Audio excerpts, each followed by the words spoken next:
अध्याय 2 यम मार्ग वर्णन।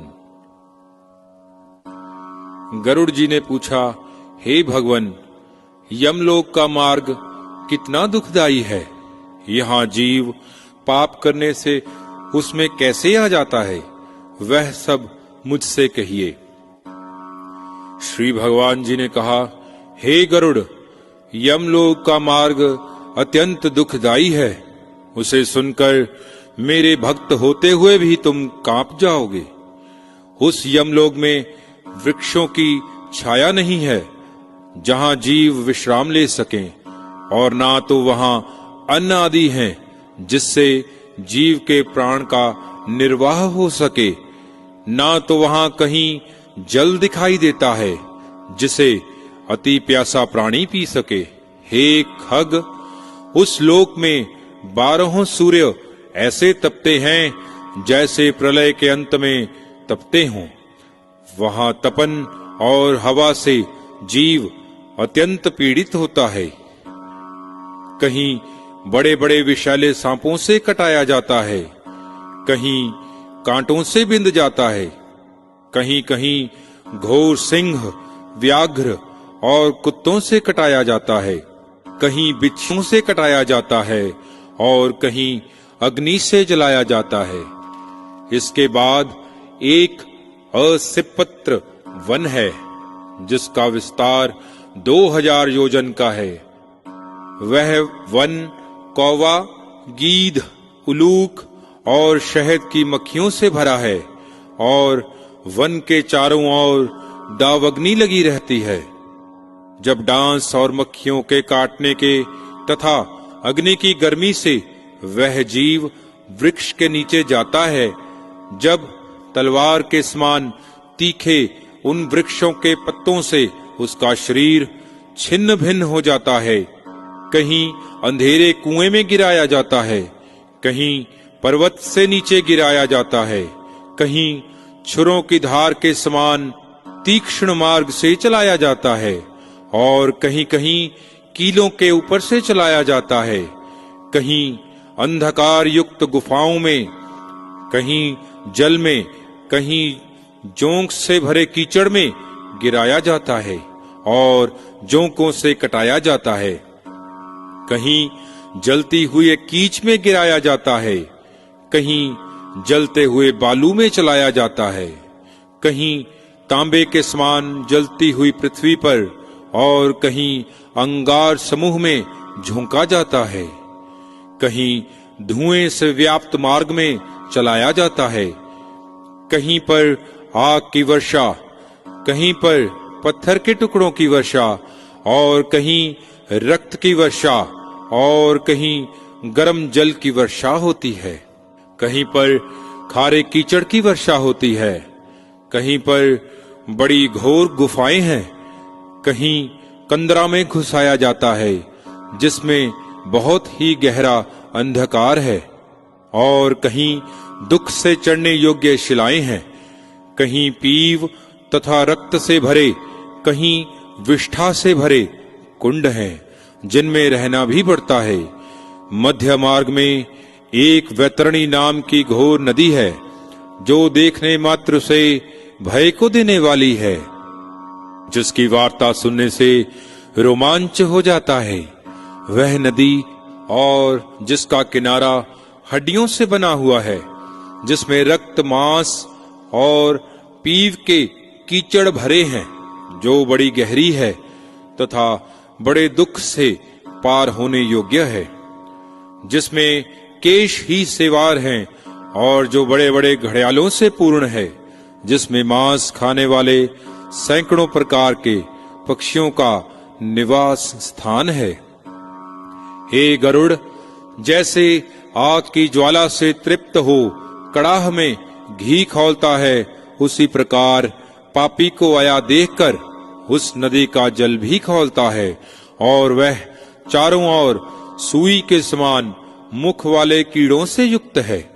वज्र के समान चोंच वाले गिद्ध और कौवों से वह नदी व्याप्त है और सुईस, घड़ियाल, मगर, जोंक, मछली, कछुआ, तथा अन्य मांस भक्षक जलचरों से वह भरी पड़ी है।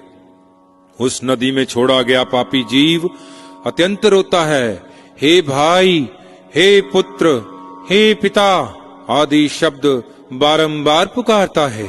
जब वह पापी भूख प्यास से पीड़ित होता है, जब वही रुधिर और मांस पीने और खाने को मिलता है, वही नदी रक्तपूर्ण तथा फेन से युक्त है। महाघोर गरजते हुए भयदायक उस नदी को देखने मात्र से वह पापी मनुष्य मूर्छित हो जाता है। उसमें अनेक प्रकार के सर्प और बिच्छू भरे हैं। उसमें गिरे हुए प्राणी की रक्षा करने वाला कोई नहीं रहता। वह पापी जीव नदी के सैकड़ों हजारों भंवरों में पड़कर नीचे पाताल को जाता है, फिर क्षण भर में ऊपर को भी आता है। हे गरुड़, पापी जीवों के पतन के लिए ही यह नदी बनाई गई है। ऐसी कठोर और अत्यंत दुख को देने वाली नदी का आर पार भी नहीं दिखाई देता है। इस प्रकार यम के मार्ग में अनेक प्रकार के दुखों को भोगते हुए रोता चिल्लाता हुआ प्राणी यमलोक को जाता है। किसी को फांसी में बांधकर, किसी को अंकुशों से खींचकर, किसी को शस्त्रों से छेदते हुए यमदूत पापियों को यमलोक ले जाते हैं। यमदूत किसी की नाक में डोरी डालकर, किसी की कान में डोरी डालकर, किसी को काल पाश में बांधकर और किसी को कौओं के समान खींचते हुए पापियों को यमलोक ले जाते हैं। गर्दन बुझा, पैर में सीकड़ बांधकर और उन पर लोहे का भार लादकर उनको रास्ते में चलने को कहते हैं। भयानक यमदूत मुदगर से मारते हैं। उस पापी और दुखी जीव के मुंह से रुधिर गिरता है और फिर उसी को खाता है। फिर अपने किए हुए कर्मों को सोचता तथा ग्लानि करता और अनेक प्रकार के दुखों को भोगता हुआ यमलोक को जाता है। वह अज्ञानी यम मार्ग में जाता हुआ हा पुत्र, हा पौत्र ऐसा कहकर विलाप करता हुआ संतप्त होता है। मन में सोचता है कि बड़े पुण्य से मनुष्य का जन्म मिलता है, उसको पाकर मैंने कुछ भी धर्म नहीं किया, ना तो कुछ दान किया, ना तो अग्नि में हवन किया, ना तपस्या की और ना तो देवताओं का पूजन किया, ना तो सविधि तीर्थों की सेवा की। इसी से हे शरीर, अपने किए कर्मों के फल को भोगो। ना ब्राह्मणों का पूजन किया, ना गंगा स्नान किया, ना साधुओं की सेवा की और ना तो कभी परोपकार किया। इसलिए हे देहिन, अपने किए कर्मों के फल को भोगो। पशु पक्षियों तथा मनुष्यों के हित के लिए ना निर्जल देश में जलाशय बनवाया, ना तो गाय दान की, ना ब्राह्मणों की जीविका के लिए कुछ वृत्ति दी। इससे हे देहिन, अपने किए कर्मों के फल को भोगो। ना नित्य अन्नदान, ना गौओं को कभी पर्याप्त तृण आदि दिया है, ना वेद शास्त्र के अर्थों पर श्रद्धा की है, ना कभी पुराणों को सुना है और ना तो कभी कथावाचक व्यास का पूजन किया है। इससे हे देहिन, अपने किए कर्मों के फल को भोगो।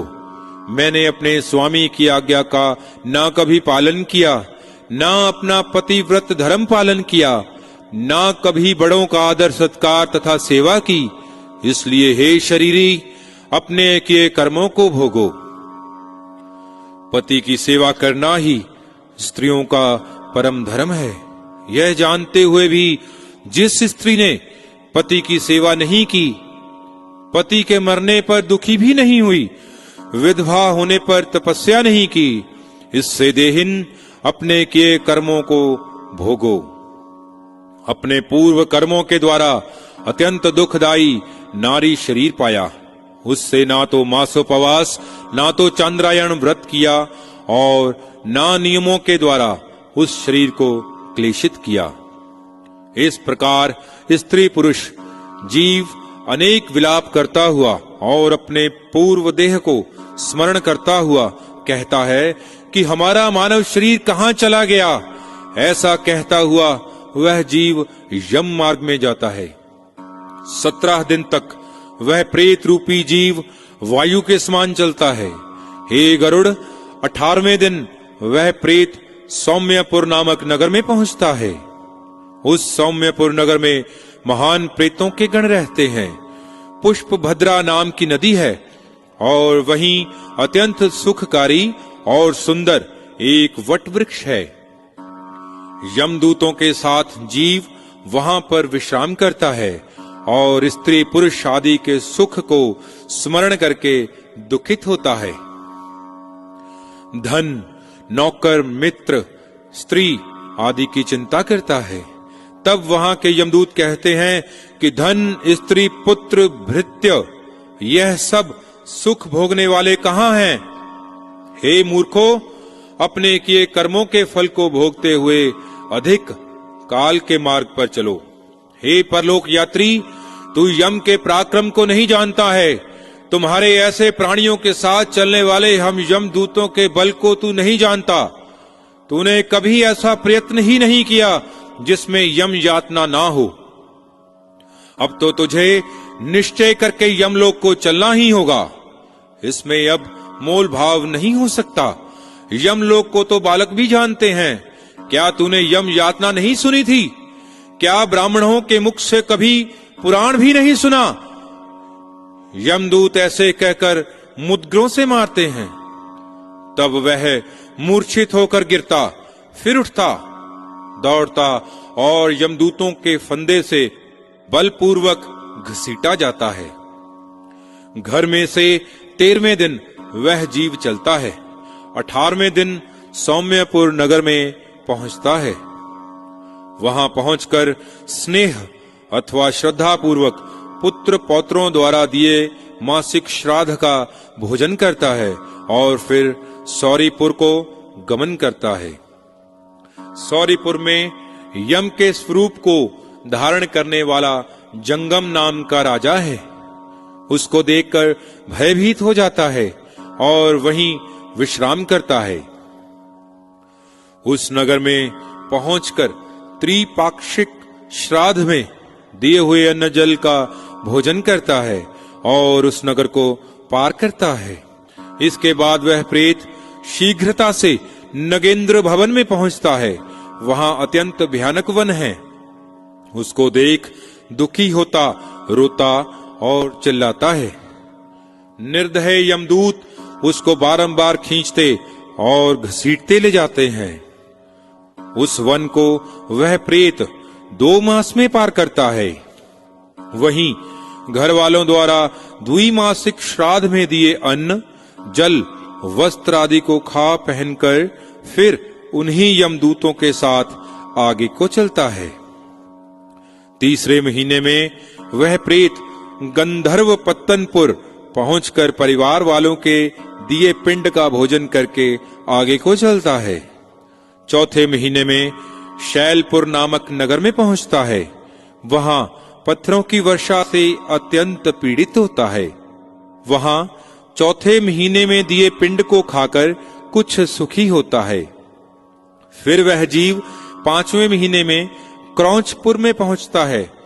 वहां 5वें महीने में दिए श्राद्ध आदि को खाकर क्रूरपुर में पहुंचता है, जहां अत्यंत निर्दय प्राणी रहते हैं। 5.5 महीने में दिए हुए अन्न और जल को खाकर वहां ठहरता है। आधे मुहूर्त तक ठहरकर यमदूतों के साथ आगे को चलता है। वहां आधा मुहूर्त तक ठहरकर यमदूतों के ताड़न से कांपता, अति दुखित होता वह यमदूतों से घसीटा हुआ उस नगर से चलता है। वहां से चलकर चित्रभवन नामक नगर में पहुंचता है, जहां विचित्र नाम का यमराज का छोटा भाई राज्य करता है। वहां बड़े शरीर वाले विचित्र जीव को देखकर वह भागना चाहता है, परंतु परवश में पड़ा रहता है। तब उस प्रेत के आगे वैतरणी खेने वाले मल्लाह आकर कहते हैं कि हम लोग वैतरणी नदी के पार उतारने वाले हैं।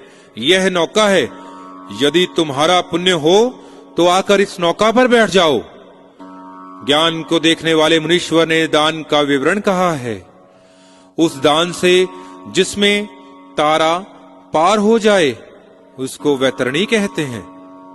केवट उस प्रेत से कहते हैं कि जो तूने गोदान दिया है तो नौका से पार जा सकता है, अन्यथा नहीं। उनके वचन को सुनकर वह प्रेत केवल हा देव कहता है और वह नदी उबलने लगती है। उसने उबलता देखकर यमदूत उस नदी में पापी को छोड़ना चाहते हैं। वह जीव अत्यंत चिल्लाता है, जिस पापी ने दान नहीं दिया है वह उस नदी में डूब जाता है। तब आकाश से चलने वाले यमदूत उस प्रेत के मुख में कंटिया फंसाकर मछली की तरह घसीटकर उस जीव को नदी के उस पार पहुंचाते हैं। नदी के पार पहुंचकर छठे महीने में दत्त श्राद्ध आदि को खाकर आगे चलता है। फिर भूख से व्याकुल हो मार्ग में अत्यंत विलाप भी करता जाता है। 7वें महीने में ब्रह्मपद नामक नगर में पहुंचता है। वहां पुत्रों द्वारा 7वें महीने के लिए श्राद्धन आदि को खाकर तृप्त होता है।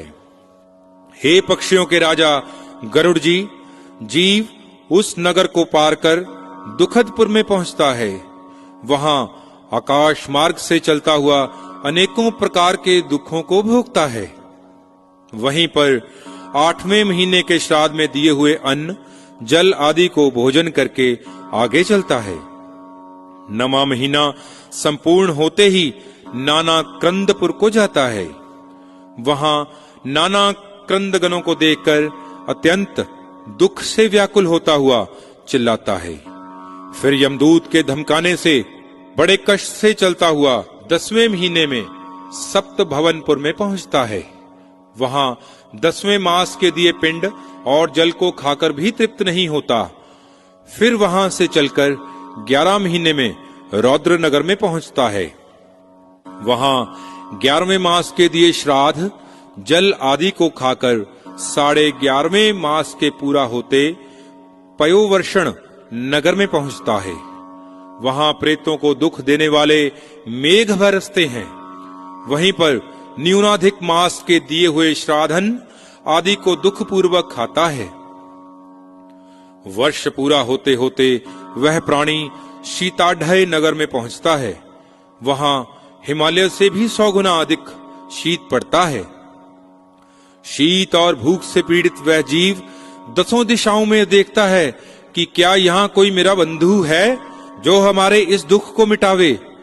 तब उस जीव से यमदूत कहते हैं कि तेरा ऐसा पुण्य कहाँ है जिस पुण्य के बल से तू इस दुख से छुटकारा पा सकता है। यमदूतों के ऐसे वचनों को सुनकर वह पीड़ित जीव वार्षिक श्राद्ध में दिए पिंड को खाकर धैर्य धारण करता है। वर्ष के अंत में यमलोक के समीप बहुभीतिपुर में पहुंचकर पहले के मिले हाथ भर के शरीर का त्याग करता है। कर्मों के फल भोगने के लिए अंगुष्ठ मात्र का यातना शरीर पाकर यमदूतों के साथ जाता है। हे कश्यप, जिन्होंने मरने के समय औधर्व दैहिक दान नहीं दिया है, धर्म संचय नहीं किया है, वे इस कारण यमदूतों के दृढ़ बंधनों से बंधे हुए कष्ट को भोगते हैं। हे गरुड़, धर्मराज के नगर में 4 द्वार हैं। उनमें से तुम्हें दक्षिण मार्ग का हाल बतलाया है। ऐसे महाघोर मार्ग में श्रद्धा और प्यास से पीड़ित जैसे प्राणी जाता है और वहां जाने पर फिर क्या होता है वह सब मैंने तुमसे कहा। अब तुम क्या सुनना चाहते हो? 2वां अध्याय समाप्त।